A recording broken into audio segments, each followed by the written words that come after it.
Kapag wala ka nang maipagmalaki, tila nakakalimutan na ng mga tao na mayroon palang ikaw.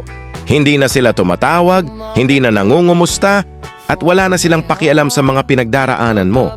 Mag-isa ka na lang na humaharap sa iyong mga laban sa gitna ng katahimikan.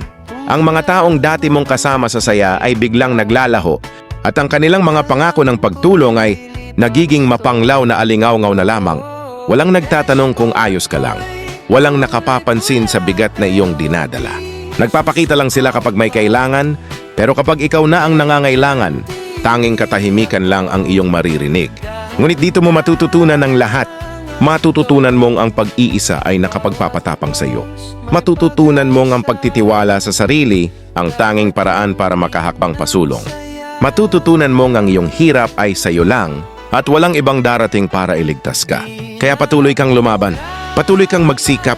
Dahil balang araw, kapag nagtagumpay ka na, maaalala nilang muli ang pangalan mo. Pero sa pagkakataong iyon, hindi mo na sila kailangan. Dahil binuo mo ang iyong sarili nang wala sila. Kapag bumalik sila ng may pilit ng ngiti at mga mabulaklak na salita, mapagtatanto mong hindi naman talaga sila naging tapat sa iyo.